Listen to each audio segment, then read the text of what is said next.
Hello, everybody. It is Wine with Dr. Wendy. It must be Wednesday. I've got my glass of wine, and I've got some more gal pals for us to talk about dating, mating, and relating. And tonight we have a very special topic, which is dating after divorce. And it's not just about you dating after your divorce. It's what if you're a single person dating somebody who's been divorced? Are they ready for a relationship? What do you do if they have one of those exes that's still hovering? And what about if there are kids involved?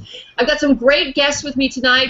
First, from Pittsburgh, Pennsylvania, live, we have Nan on divorce. And Nan, tell me the name of your book. My book is Dealing with Divorce, Reality Revealed.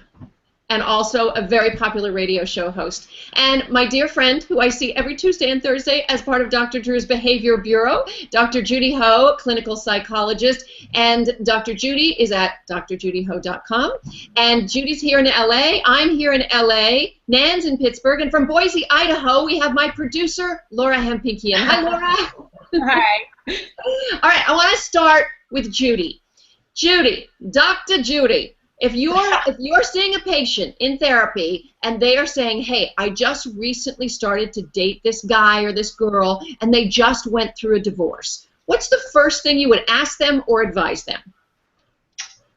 Well, I think something that you need to talk about right away with somebody's already gone through a divorce is sort of where they are at the current moment. So are they feeling like they actually want to get into a relationship? What's the purpose of this relationship for them? You know, how long ago was the divorce? Have they really made their way through it? And those are heavy topics to talk about in the middle of dating. You know, you have to kind of figure out when is the best time to bring that up. You don't want to bring that up on the first date, but I know that there's patients, even friends of mine, who, when they hear the word divorce, the red flags go up, and these are the kind of questions that they start to talk to their friends about.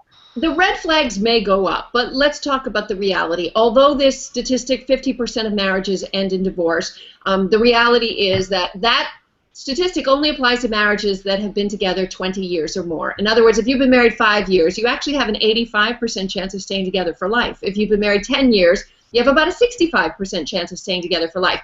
But no matter what the numbers are, there are a lot of single people on the market who have been through marriage. Nan, what do you tell them about dating after divorce? Well, I always like to say you've got to make sure that you're healthy for yourself first. I mean, a divorce happens for a reason, and we want to make sure that you take it. Your past is always going to be part of you, but you've got to look to the future of what you can take moving on, and what are you looking for in that relationship. And the path that you take there, that's up to you. You know, no one can tell you when is the perfect time to start to date. It starts to come together for yourself. I mean, I have clients that come right out of one marriage, you know, and need to be in another one right away. I mean, we see this progressively, the second, the third, the fourth, and really they've never taken the time to really examine themselves. And I think you're the specialists. You've got to develop yourself first to be healthy and whole again. It's so true. And what you're referring to is this more disturbing statistic to me than the divorce rate, and that is the divorce rate for second marriages. It is much higher than first marriages because divorce doesn't really teach you how to be a better partner. Mm-hmm. It teaches you mostly how to divorce. So, man, you said to me just now, well, you know, you can't. Everybody's different. You can't say this is the right time. I just want to go on record to say that you at least shouldn't start dating until you are officially divorced. Anybody disagree with me here? Not at all. I think the divorce should be finalized. You know, there are interesting people on the dating market. There are people who say, well, we're legally separated. We're not really getting divorced yet because there's so many assets to split up. And I don't know, if I was, it depends on what your goals are, but if I was hoping to eventually marry this person, I would want them to be completely free and clear before I tangled my bloodstream and my heart with them. Yeah. Then there are people, believe it or not, who are living together and divorced in the same house because they're house heavy and they can't afford to divorce. What do you say to people like this, Dr. Judy Ho? Well, I think that this is a really good example of inappropriate boundaries. And I even hear this with people who are in relationships without that marriage part, where they break up and they're still living together for 2 or 3 months. And I don't count that as an actual breakup. You haven't actually separated. Just because you say you're separated, if you're still sharing house, you're still playing house. And so that relationship is still there. What do you tell people, Dr. Wendy? I mean, when they come to you with this, what do you say? I say if you're looking for a short-term relationship and it's mostly going to involve sex, then go for it. On the other hand, there will be another live, living, breathing person involved who may own a gun. No, I'm joking, but the truth is that you don't know the emotional connection of that other person living in the house. You don't know what their emotional experience is of this whole event. You're just hearing it from one person. So, Nan, let's talk about the angry exes. So let's say you're dating somebody who has an ex problem. How do you suggest people deal with it? Well, it's funny. I had a call today from somebody who said to me, you know, I went out with somebody and it ended up just being all about their ex. And I felt like saying, hello, I'm here. And, you know, that's what I said. It comes to that starting point once again. But with that point, what are you there to develop? If you can't get over that ex, who's going to want to walk into your life? Who's going to, your ex is going to be part of it to an extent, and especially if there's children, right? And it doesn't matter if the children are 2, and as I've learned in the reality world, those children could be 40. And the children, they all come into play with that. They don't want to hear about that ex. They're obviously an ex for a reason.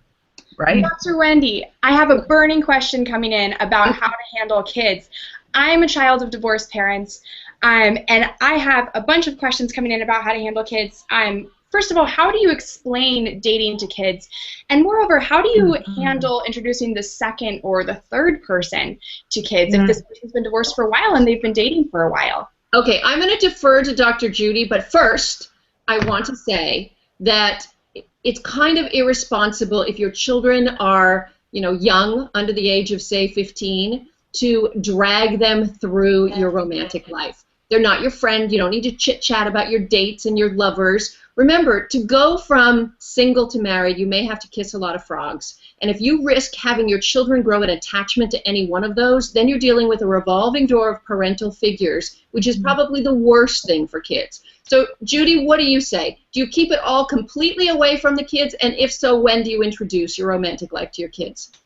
Well, Dr. Wendy, you made some really good points. And what I tell my clients who are going through this and deciding what to do with their kids is that you should not be introducing anybody you're dating casually to your children. I don't care how old they are. Don't even try to sneak them in the back door like, say, this is a friend of mommy's. I mean, they know what's going on. Even my 6-year-olds will know what's going on. So you really have to be extremely certain about this relationship before you introduce to the kids.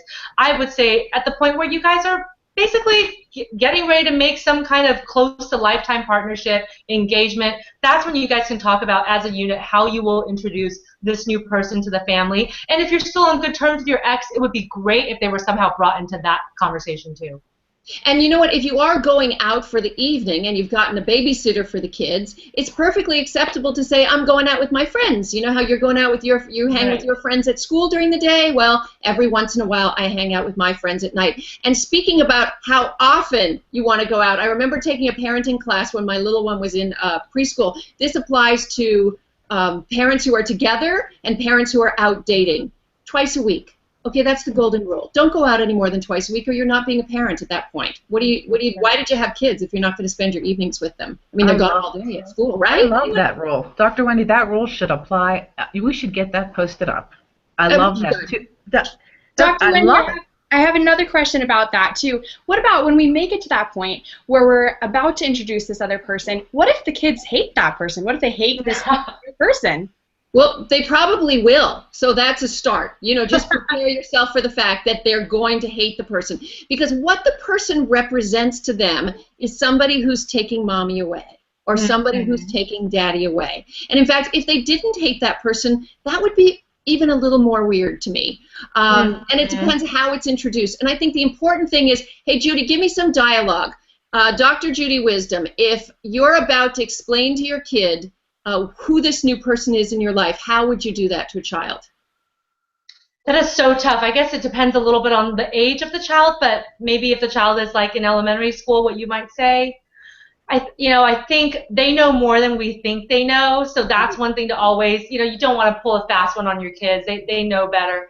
And I think that the thing that you want to do when you're introducing this new person is to just say, this is somebody that mommy or daddy has been spending some time with, and I would like you also to get to know this person. But it should be in a very cordial environment, low pressure, not a lot of time, very structured for that first meeting. I don't think it should just be kind of left alone to bond. And you shouldn't be pushing that as the parent. You should expect and hope that they're going to all of a sudden love this new person, like you just said, Dr. Wendy, because they're not going to.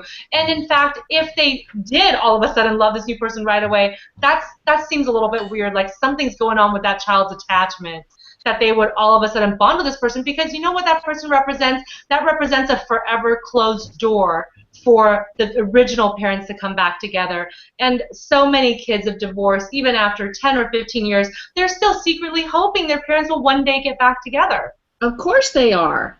And I think the other thing to stress is that trying to help a child understand that they're really not losing a piece of you, that in many ways they're getting a happier parent. I use the example of breastfeeding because I was like the Dairy Queen, and I breastfed each of my kids for 3 years, and weaning was a negotiation. And so I remember reading that when you take away one piece of mommy, you want to give back another more meaningful piece. So if you take away a feeding during the day, you're going to add 20 minutes of undivided attention playtime. And the same I would apply. I would be really conscious about your adult relationship. If you're taking a piece of you away to go to an adult playtime, then you've got to think, what else can I do to my kid, with my kid, that my kid will love, that will help them feel that they're not losing mommy, they're getting a happier mommy back when I come back. Does that make sense? That absolutely makes sense. And I think maybe if you say it that way, Dr. Wendy, it'll help the kids to invest in your happiness, because it's their happiness, right? A happier mommy, a happier family. The kids get to have good time with a good, happy mommy, and everybody is happier. But I think it comes from your actions too. When they see it, they believe it. And so the words go so far, but when you can present with your actions and your whole, you get the opportunity to see it presented like that with those children, it's a shoo-in. Really good point, Nan, but also, what about the breakups? You see, remember I said you have to go from single to married, you sometimes have to kiss a lot of frogs, and that means a bunch of broken hearts along the way on one side or the other. So that's something I don't think you should share with your kids. I think that you need to work it out with a therapist if you're going through a depression because you've been in an 8-month relationship that suddenly tanked. What do you think, Dr. Ho? Yeah, I totally believe that. I've seen my parents actually take their kids through their breakups, talking to their kids as if they're their buddies, and explaining why the breakup happened, and why did this happen to mommy or daddy? And it is so tough because then the kids take on that guilt and they're taking on that responsibility. So I absolutely agree, Dr. Wendy, that you have to advise these people to get therapy for themselves. Do not talk to your kids about your breakups. It is not their problem. They're your children, not your best girlfriends or boyfriends. And speaking of which, don't fall in love too fast. Dr. Judy Ho and I are on Dr. Drew's Behavioral Bureau during the week, and we have to talk sometimes about the most horrendous crimes against children. And all too often, those crimes were committed by mommy's boyfriend. This upsets me so much, and Judy, I just rant on TV about how much I hate when single mothers expose their kids to dangerous people. This disturbing statistic is that one of the most dangerous places for a child to live is in a home with a non-biologically related male. Mommy's boyfriend, stepfather, stepbrother, etc. 8 times the rate of emotional abuse, physical abuse, and sexual abuse. So we have to be extra vigilant when we're assessing partners, extra careful if there are children in the house. Dr. Wendy, I have a question coming in basically about that. This is on Google Hangouts. It says, I'm seeing a young lady, and she has an 8-year-old son, and I have a 13-year-old son myself. The problem that I'm running into is her ex. Her ex totally manipulates her, which in turn, he frightens her. I'm falling in love with this woman, but he doesn't know what to do. What I'm should going to let Dr. Judy go first because I know what my first question would be, but go, Dr. Judy. So, Laura, can you repeat the last part of that question for me? I couldn't hear you just really well. So one more time, please. Yes, so it sounds like this young man is in love with a woman. He has a son himself, and she has a son, and he loves her, but she, the woman that he's in love with, has an ex that manipulates her and frightens her. Oh, gosh. Well, so this is a very common problem, right? I saw Dr. Wendy already trying to get into this, and you know what? Exes are messy, you know that, and it's difficult. There always is going to be history. You know, once you get into your adulthood, people are going to have exes and messy relationships. Unfortunately, when an ex is still part of that person's life and try to meddle, I mean, it's so difficult to try to draw those boundaries. I would say that you have to defer to the person who was with that ex to set those boundaries. It's not your job as a person who's dating this person to have to deal with that. But if you're not happy with the way this person's setting boundaries, you shouldn't date them. You shouldn't be with them. You know, really use this as a test of whether or not this person is actually a good partner for you. That's what I think. Excellent answer, Dr. Judy. I was going to add one more thing. So again, it's not your job to set the boundaries, it's her. It's your job to communicate fairly that you're feeling these boundary violations with her ex. But I also want to say that when people are co-parenting, they're going to have a relationship with their ex for the rest of their life.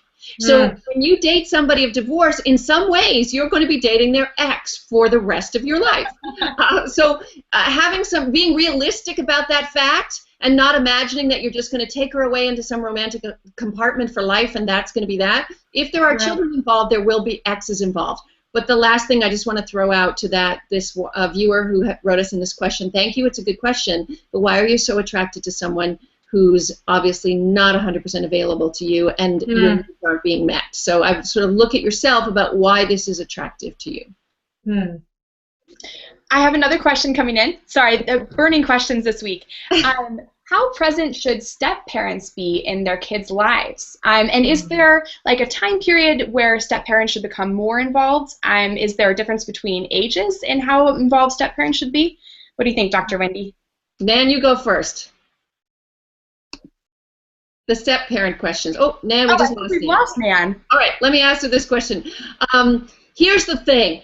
You got to earn a kid's trust, okay? You can't just jump in there and be the Disneyland new stepdad and try to buy their love with money and just be like their friend. No, they're going to be cautious and they're going to be careful, those kids, and you have to spend the time earning their trust and earning their respect before you can actually parent them. In other words, you can't walk in and suddenly start being an authoritarian parent or even an authoritative parent and setting up all these boundaries. You're a stranger. You're like the new prison guard who just stepped in and they're looking at you like, why do I need to listen to you? If, on the other hand, you've taken an interest in their lives, you've listened to that child, you've helped them with a school project, you've been there for them when they needed somebody, then you've earned the right to exert some boundaries to protect that child. Right.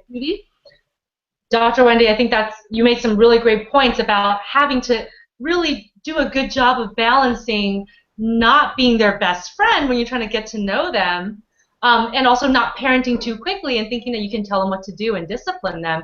I think that's a really, really tough balance to reach. And I think the other thing I was going to add is just that don't ever expect that you're going to replace their biological parent. You know, it's not going to happen. That's their mommy, that's their daddy. You can be an additional source of support, and they will love you for it if you do not try to replace their parent. And by the way, I love the new law in California that now allows more than one parent, 3 or 4, to actually be legal parents to a child. So if just because a stepfather or mother decides to adopt the child, it doesn't mean that you're getting rid of the other parents. They can also sort of stay on the ticket, if you will. Nan, what is your advice regarding dealing with stepchildren? I lost the whole part of the conversation. Technical difficulty, so I just came in on the end of that. Sorry?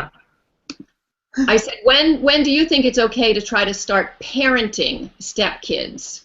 And what about that relationship? I'm sorry, when you start parenting as step-parents? As step-parents to kids. I think that when you get involved and it doesn't get, as long as the child knows they still have their parents there's going to be new family dynamics, and I think as long as we see them interacting and bringing it together as a whole, and people are, I have to say, we're understanding that the children are the priority in this, and that's what's important. They're going to be living with new people. I think it works. Open and honesty works there. I love this idea that the children are the priority. You know, I always say about parenting, and I say this about step parenting too, if you do your job well, you work yourself out of a job. So putting the children first for a number of years means that after a while they won't need you and you will have your freedom. But if you live your own life and ignore the kids, guess what? They're going to need you forever. Yeah, that's right. Do we have another question, Laura? We do, and it's totally unrelated to children, so we just have to forget about children for a little bit. Okay. Let's talk about sex. Of course. After divorce, people have been having sex with the same person for sometimes 20, 30 years. How can you tell that you're ready yourself to go and have sexual relations with another person, or that the person that you're dating who might be divorced and who has been sleeping with the same person for 20 years might be ready for that? What do you think about that, Dr. Wendy? Okay, Laura, I just want to tell you something. I guess you don't know this yet, but sex and children are directly related. Okay, just going to say that. So here's the big question is when and how are you ready? And it depends on your stage of life. I think that the dating rules are different in the sense that as you get older, you're looking for different things. You're not looking necessarily for fertility, or maybe you're not looking for somebody who will be able to support you and your kids. You're really looking for maybe a partner or a friend, somebody with good health who's going to live a long time with you. I do want to say that some of the old rules about dating do apply, which is you need to take physical protection of yourself. A shocking statistic is that the number of STDs are rising predominantly in the over 40 set because people over 40 aren't so worried about fertility and they're pulling off the condoms. So this is a really big thing that people need to learn about. Judy, what advice would you give to entering a new sexual relationship after a long time? That was a cool statistics, Dr. Wendy. I didn't even know about that, but that makes a lot of sense to me. So you don't have to worry about babies anymore. That's right. Something that I was thinking about as you were talking about this is that, you know, people who are recent divorcees, actually there's another funny statistic that they tend to have premature ejaculation problems if they're a man. Because they've been with the same partner maybe for so long, so then when they have a new partner that's super excited, or maybe there's a lot of anxiety with performance. And so in terms of how long does it take for someone to be ready, how do you know when you're ready? Well, everybody's going to be different, but I would say, you know, don't rush things. If you're going to take your time, just date, do it old-fashioned wise, you know, take a few days, just kiss the door, like take your time. What's the rush? Go around those bases. Listen, my book, as you guys know, is called The 30-Day Love Detox, and the title is based around one study I found that showed that people who have sex within 30 days of meeting actually have a 90% chance of being broken up within 1 year. The longer they wait, the better, because at the end of the day, when the sex hormones die down, it's the intimacy and the friendship that becomes the glue and the bond. Nan, what do you tell your callers when they call in with this question? Well, it's funny. I always ask, are you looking for lust or are you looking for love? And I think if you can separate those two, they can both work, because there's sometimes you're coming out of a marriage where, let's be honest, some of these marriages have been sexless for years. So that's what they're looking for, and that's okay. And I put a part of that in my book. You know, it's like friends with benefits. If that's where you can, you know, draw that line for the physical part, and the love doesn't come in, and that's what you have to do. Sometimes it's taking care of business. But I want to add one more thing to that though, and that is, be comfortable communicating that that's what your need is. You know, sadly, because of old-fashioned traditional gender roles, there are plenty of guys, for instance, that want, or even girls, that want a short-term relationship. But the way of obtaining that short-term sex is to pretend that they want a long-term relationship. So you're better to be honest, and then you'll find somebody who will meet your needs. That's right. You have to be. You have to be. And I say after a divorce, if you're developing that relationship, you got to be honest with yourself first, right? So why wouldn't you want to carry that into this next relationship? Now, even if that relationship means a friendship, okay, that doesn't really start off with LOVE in it. Right. So, Dr. Wendy, I have a question for you, actually. I was thinking about, the type of person who is trying to, I don't know, live out their forgotten lives or fantasies where, they get a divorce and now they want to be the player that they've never got to be and explore all of that. I mean, what do you tell people like that? Do you see people like that in your practice, and what do you tell them? Well, it depends if they're living out their second teenage life or their first teenage life. Right. If they're living out their second teenage life, then I sort of remind them that, okay, you're a different person now, it's a different time, it may not meet your needs the way it did before. However, if you're somebody who has not had a lot of sexual experience in your life, obviously, if you want to go out and get that sexual experience, that you don't have boundaries, from religion or moral reasons for whatever, then I would say go for it and do it very safely. And when I say safely, I mean emotionally safely, and physically safety. Keep those condoms on for sure. But Right. emotionally safety means being, as Nan said, really honest with yourself about who you are and what you want, and being able to communicate that to your partner. And, if you can't talk about sex, you shouldn't be having sex. That's what I say. I love that. You have to be able to talk about what your needs are and what we live in a really crazy culture. We have the most highly sexualized media I've ever seen in the world, a huge porn industry, and yet in some ways we're very repressed about our own sexuality. We're afraid to talk about it. Right. So, And sex is oftentimes a way to not talk about it, right? You don't want to talk about your emotions, so you have sex. Yeah. But then you end up in that same cycle that you were in before, right? Right. Exactly. You're choosing for something physical. And I also want to let people know that, men and women have very different psychosexual behavior. Men, of course, can far more easily separate sex from love. When men have an affair, for instance, when married men have an affair, they only fall in love with the person they're having the affair with maybe like 29% of the time. Whereas when women have an affair, because women's bodies excrete oxytocin, the female bonding hormone, during sex, so if they continue to have sex with the same person and it's rockin', they tend to fall in love. I say tend because I know there are plenty of women who can separate it, but I just want to be clear here that women who do have affairs on their husbands, meaning to only have an affair, fall in love 80% of the time. Wow. So it's really important to understand that when you enter the sexual relationship, you may have set it up as a hookup or sport sex, but then changes happen. Dr. Wendy, I have one last question coming in. Let's talk about social media and technology. How do we handle divorce with Facebook and Twitter and separating out photos? I mean, this is, after like a 20-year marriage, a 15-year marriage, that's a really big breakup to handle. How do we handle that, Dr. Wendy? Well, the research shows if you're certainly trying to get over your ex, the important thing to do is detangle yourself online with that person.